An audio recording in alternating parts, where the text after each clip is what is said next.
did I mean, I assume this will be a Netflix thing. Oh, okay. For him, like after he does the tour, but he ended with some great he ended with a lot of stuff on putting his in-laws in a retirement home, which was pretty funny. And then he ended with just reading a chain of texts from his family group text, and it was pretty good. So. You going to Kansas City? No, Everything I thought I knew is... No, Zach Lancaster. Okay. So instead of the 3 players... Is anybody going? Officially left Terrace and Daniel Gouet. I think I just nailed the pronunciation. So Gouet. I couldn't. I'm gonna call him Daniel. Yeah. I hope that you're okay with me not attempting that pronunciation. Daniel Gouet. Audible. And it may end up, if practice goes over, it may end up being maybe 1:30, and then let's head back in. I kind of optimistically said, okay, let's try to wedge them in one if we can. So who left? So Maljukas and I'm sorry, I missed it. What did you say about Steve? I may not have him on it, maybe on the back end after the players, if the practice runs over. So Lefteris, Manjukas, and Daniel Gouet. okay. I was ready to talk rap music, man. I wonder where Scott is. He didn't want to do Victorious because he had playing players. Scott Rod? He could have worked on my work, but I was just doing it. Oh, I'm old school. So good. Okay. You know, that makes sense. From our boy. Last 24 hours. That happened.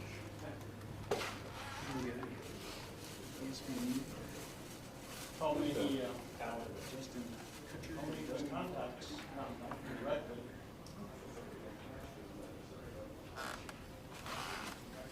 I said, I hope you told him you were interested.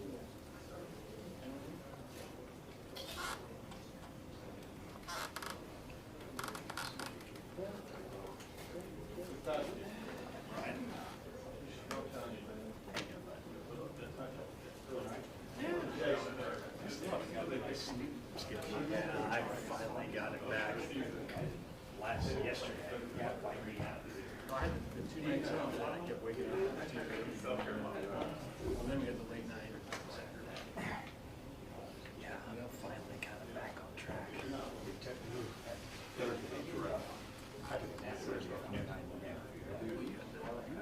Jim Brett into No, he had something come up last minute, so he couldn't make it for the coordinators. Yes. So it wasn't a super early morning. Yeah, I don't think like regardless.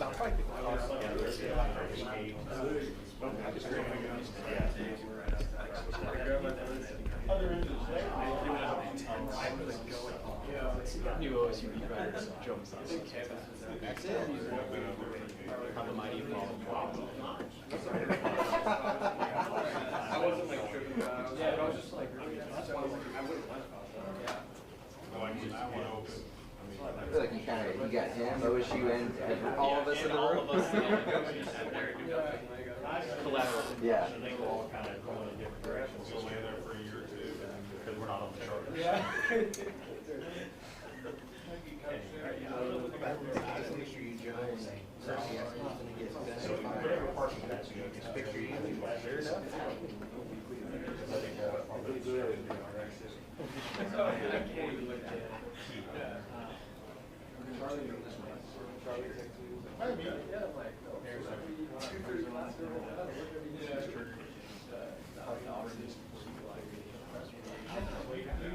Cincinnati, Yeah.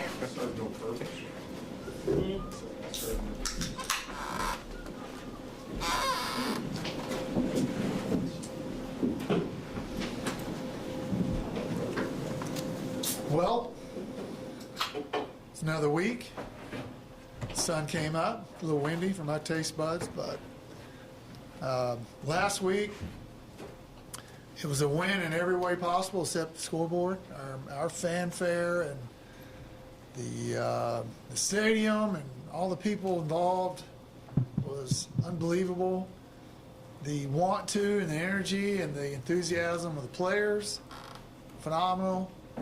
The game plan was a solid game plan, and I think, unfortunately, the only thing that truly matters is what's on the scoreboard. But in terms of everything else, it was a win. I know we've talked about our fans at length, and they deserve it. And I don't know what the banana thing was, but that was pretty cool. And obviously, the shirtless section was rolling, so that was fun. Just the crowd in general. I think I appreciate what our players did until kind of one point of the game. It kind of got away from us, but there wasn't ever a point in the game towards the end there, maybe, but that you didn't feel like, maybe we could pull this thing off. So it was fun to see everyone stayed for most of the game, and like I said, every possible way you could gauge a win, we won except for the points. So that's the next thing we're looking for. So that's it. Doug, when you and I talked in the radio post-game afterwards, you kind of brought up, each week is a battle to find out where the guys are at and how many guys really want to engage. I mean, looking at the grades, and I'm not a pro football focused guy, but the grades were pretty high in a lot of spots. You had a guy make the national team this week in Segrin. When do you know how engaged you feel everybody, and when do you know what everybody's status is for the week? Well, practice, you kind of get a vibe for the attitude practice, the meetings.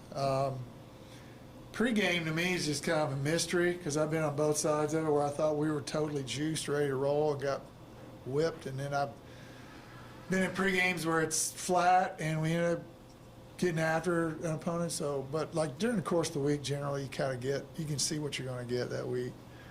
But in terms of what was the other part? Injury? What?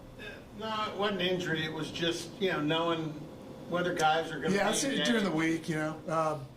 Last week, obviously it's homecoming and there was a little extra incentive there, but just through the course of the week for me and probably most of the coaches, you kind of see what you're going to get in terms of engagement and effort and want to and that type of thing. So. Where are you guys at quarterback-wise, kind of heading into the week? Well, it's still a little early there in terms of that part. We'll find out a little bit more today once we can see, some arm swings. So to answer that question, I don't know yet. I think once we get down there, I know that he's come a long way. Zane's come a long way, but we'll know probably a little bit more about that part.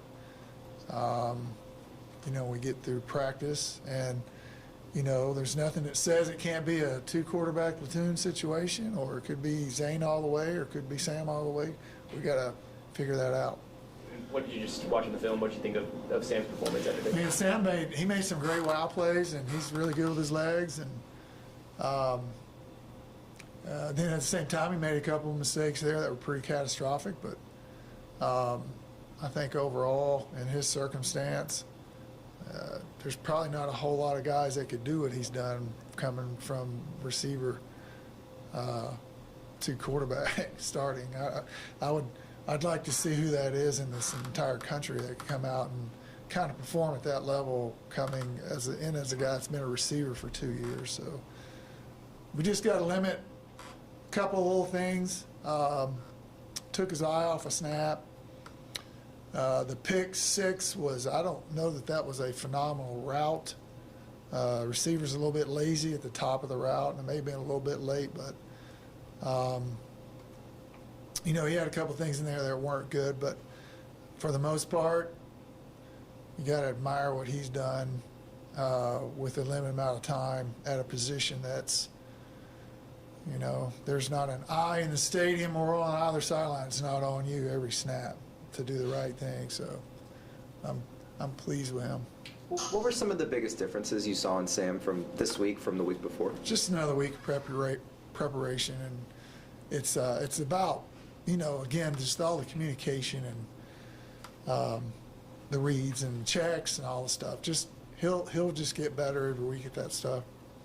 And I just say generally just doing it. You know what I mean? Like in golf, if you get your sand wedge out and keep hitting it for a while, you probably hit a sand wedge a little better. You know, so at quarterback, you get more reps at QB, and you eventually get a little bit better.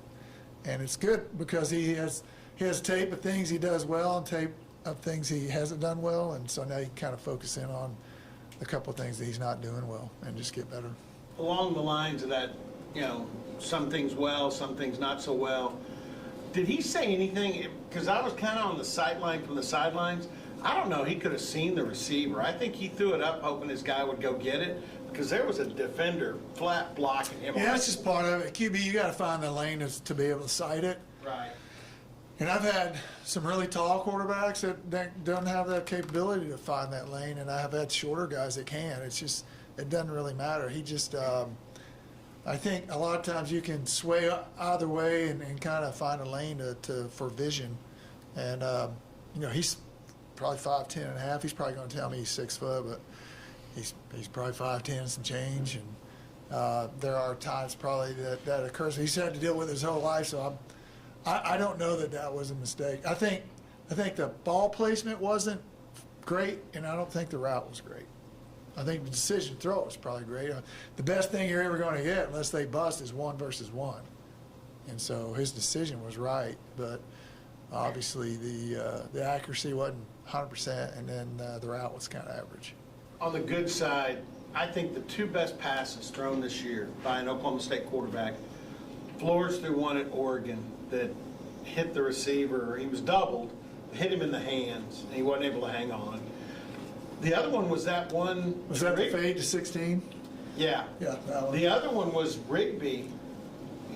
Here, that you can't throw a ball any better than Sam threw that vertical. Yeah, he's made some wow throws. Like it comes out at a rate that's. I mean, I haven't seen too many guys that can trigger the ball like that. And if you notice the flight of the ball and the rotation of it, it's tight, it's light, it's a lot of rotations on that ball, and it has probably something to do with his hand size, you know. But he's an accurate thrower. It's just like anything, though. I mean, you hadn't done something in a while. It's you know, you're going to have moments where it's not great. But yeah, he made some. One of the best throws I was thinking he made was a comeback route. We ran a trick play where he was a receiver, and we handed it to him. He reversed out. We threw a comeback coming out of our own side. That was a great throw. But I think he's just going to get better and more confident. And I think the team sees the caliber player he's kind of developed into and get behind him a little bit. So. Last week, you faced one of the best offenses in the country. Cincinnati's really good on Yeah, they're good on O, yeah. Now you face, I think, one of the best defenses in the country in Tech. You agree? They're 9th in the country in total defense. They're number 1 in the country in rush defense, 62 yards a game. But you think about Tech's offense, they're number 1 in the country in total offense. They're number 1. But they're minus the quarterback, potentially. But, yeah, we definitely got our work cut out for us. So. What do you see out of the Tech defense that kind of... Their edge guys. You think about their D in general, just their 2 DNs, you know.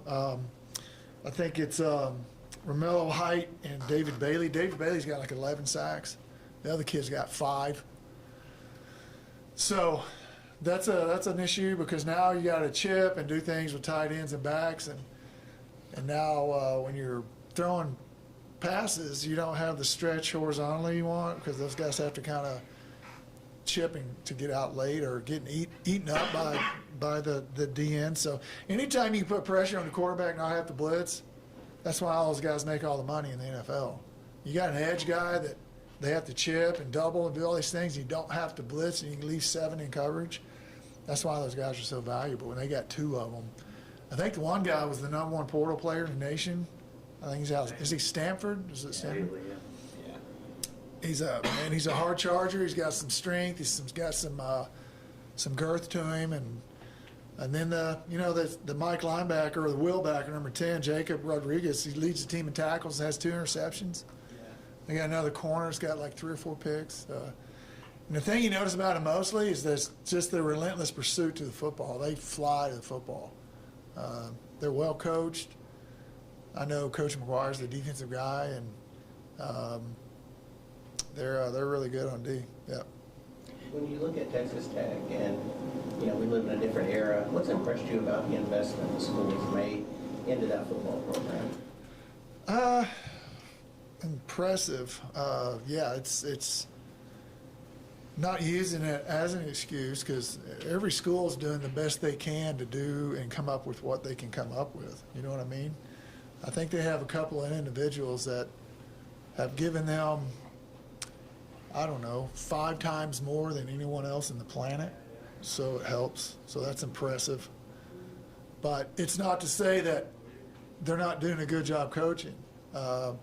Because handling a lot of those guys that are high-level players that are anticipating NFL play and drafts, and it's a lot to kind of handle, deal with those guys and all those egos and whatever, and to get certain receivers X amount of catches and DN certain amount of rushes and DB certain, it's a lot to juggle. So those guys are doing a really good job of handling a really good roster, because that's what coaching is really. It's about handling players, dealing with players from Sunday to Friday, and maximizing what they are and putting them in the right place. Yeah, it's good to have good players, because that obviously helps, but I think they're doing a good job managing their roster as well. Jacoby Sanders, local guy, gets his first career start. What have you seen kind of from his development? Well, he's a super strong kid. He's a little bit undersized in terms of height-wise and length-wise, but he went out there and battled, did a good job. It's the same thing you tell all the guys that are backup players. I mean, you're an ankle away, you're a shoulder away from being in the game, so you have to prepare like you're a starter. And it's just, for a young kid, it's hard to maintain that type of focus when there's a good chance I'm probably not going to play. But at the same time, you better be prepared when it does occur. And he was ready to go. So good job by the coaches having their guys prepared.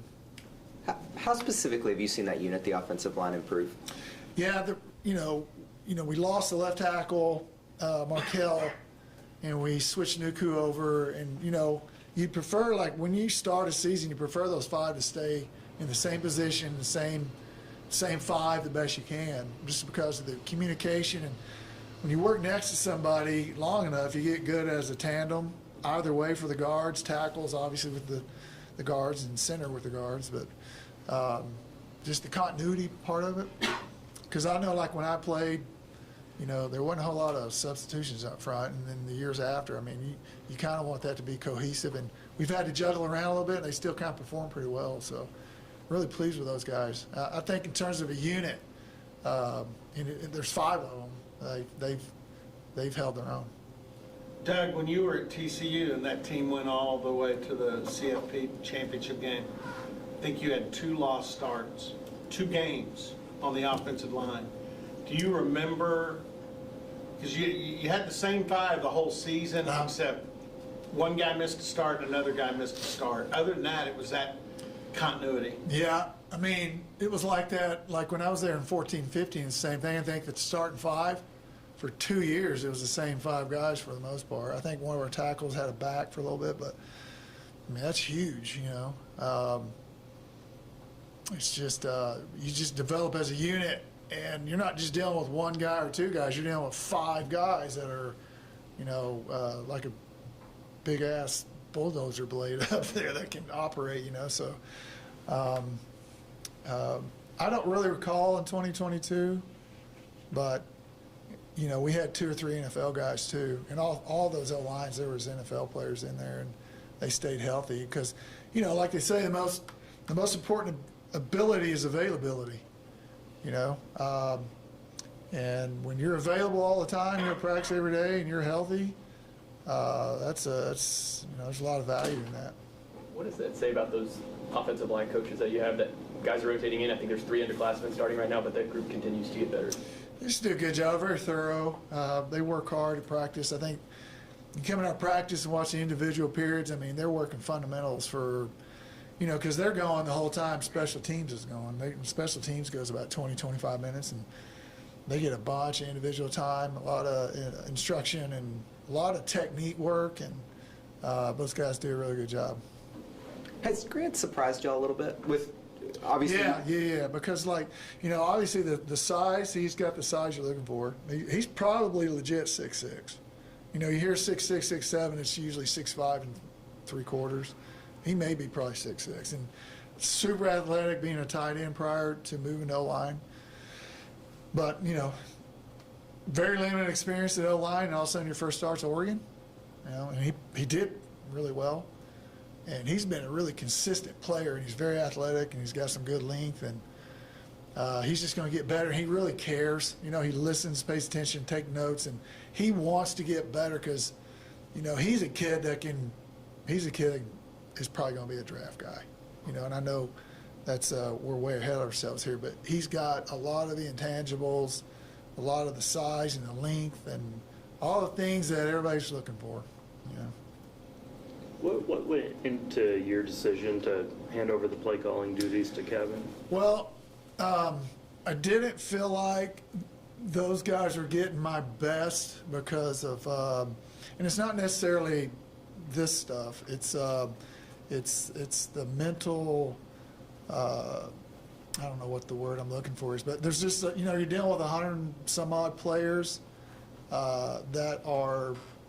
Should I do this? Should I do that? You know, and there's a lot of mental gymnastics in that.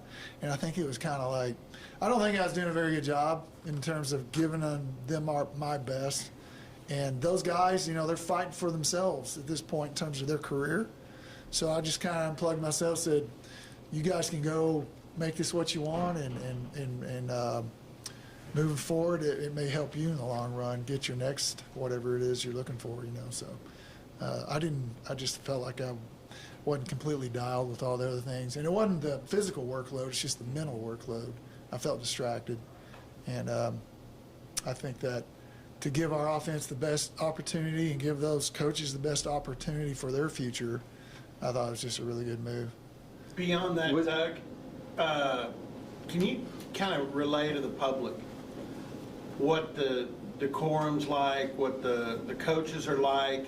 Because these guys all do have one eye on what's next, because that's going to happen. Yeah, I mean, they're all dedicated to doing this until they don't. Right, because sitting in your office on your phone looking for a job is not going to help you.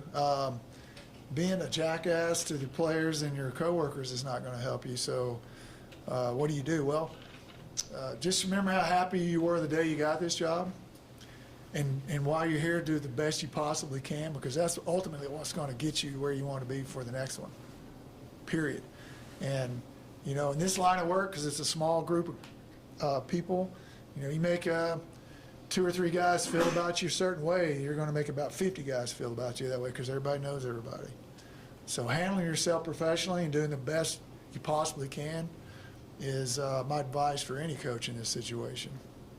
Was that hard for you to kind of come to that decision to let Kevin take over the play? No, it was the best decision I ever made this year, period. It was awesome.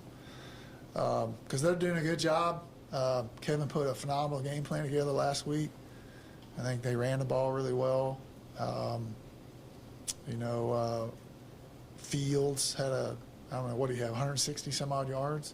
I think they were giving up 120 a game rushing, and we had a running back of 160 plus, right? So, you know, obviously did some good stuff there, and just moving forward, you know, they're just going to dial in on what they're doing. I like their package, their plan. You know, it's more of a run game type plan, and quite honestly, you know, I'm an air raid guy, and maybe that's not something I'm great at, you know, but I think they did a great job with the plan and the play action and just dealing with a quarterback that hadn't been playing the position, and moving some guys around. They did a great job. Kind of channeled your inner Pat Jones, Larry Coker playing days. Me? Yeah, I mean, that's Oh, like run the ball? Yeah. Yeah, I like running the football. Trust me, as a play caller, especially when you're a guy like me who likes to throw it a lot, when you hit a run for a touchdown, it's like whew, awesome. It's like a bonus. You know, it's like when you go fishing and you actually catch one, it's like a bonus. You're just glad to be out there, you know. So. You talked about your coaching staff. Can you just talk a little bit about recruiting and what you guys do right now to sell the program when there's a lot of unknowns of what the future is? Yeah, I'm going to kind of just not answer that question at this point. I think that just quickly, I mean, we're kind of inundated with our own team at this point. We're trying to do what's best for these guys in that building right there right now. And what happens moving forward is going to happen. But, you know, we're facilitating anybody who wants to come up here. Anybody has interest, we're working with those people. But primarily, our primary concern is our players and the guys that are under this roof right here right now. Is that where it helps to have a recruiting staff? Yeah, because they deal with most of it, and we deal with what comes our way when we're asked to do so. But again, if you were sitting in our shoes right now, with the landscape the way this is, you better be there for the guys that you're with right now more than anything, and the rest of that stuff will take care of itself. It's a great program, a great school, great facilities, the whole bit, that'll handle itself. But right now, you know, our energy and concern is just dealing with these kids right here that have a lot on their plate and a lot of people in their ear and a lot of confusion and stuff like that. So we're going to be there for them. You mentioned the landscape. The portal window finally closes this week. Are you just going to be glad when that's not even a topic of conversation? I don't know. I mean, it's like what it is what it is. Whatever happens, and there's nothing we can do about it. So we're just going to try to make sure our kids know that we're there for them, and whatever decision they may have, and that's just stuff you can't worry about, really. You know, when Friday gets here, that's one less thing, I guess. So, but other than that. Rodney's still a relatively young guy. When you watch him on tape, especially from this past week, as good as he played, do you still see areas where he can hit another level?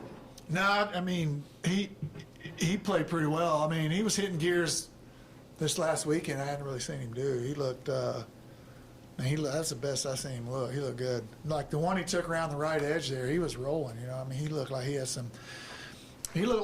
some pop to him right there. And he's healthy, finally, you know, at that point. And then he looked fresh. He looked good, man. He's so compact, and he's good in short space. He's got great short space speed and twitchiness, and he can get small. And he's kind of a shorter guy, so you can't really locate him maybe, because he can jump in and out of some of the cuts. He's going to be a really, really good player in the future, and just really pleased with how he played last week and how he battled, and he was physical, and he finished. You know, he died hard at the end of those runs too. Now he didn't get tackled. He was bringing it and making it hurt to tackle him. You know, I thought he did a great job. What did you know about Rodney when you took this job? I remember him in Del City. I was at TCU recruiting him. Thought he was a really good player. Recruited his brother, Dede, as we were looking at him as a receiver, actually, and he's one of our corners. But just knew him from, you know, the recruitment process. And, you know, when you're at TCU and you're trying to recruit a kid that's committed to an in-state school, it's kind of hard to turn their head, so I didn't really spend a ton of time on it. But just phenomenal kid, cares, studies, asks questions. He's just, you know, for the future of that kid, you're going to get a kid that's great in the locker room, that's great, a great teammate, and is a really good player. You know. There were a couple times you saw maybe the initial play breakdown on Saturday, but I think 3, 4, 5 times Gavin Freeman seemed to find a way to get open and make a play. Just what is it about him in those? Yeah, Gavin's good. Gavin's good at kind of the freelance stuff, just like Sam is. They're more like when things break down. Like some of the routes you call with Sam, you call them so maybe it will break down. You know, maybe they'll cover everybody. And Gavin's kind of like that too. I don't think Gavin's I've said this before, you know, he's not necessarily a color by number guy. He's more of a kind of let it flow type player. And when things break down, he he has good instincts. So both of them do. Thanks, guys. Thanks, guys. Thank you. Thanks, Doug. All right, man. I got my secretary bringing my lunch today, so I'm not.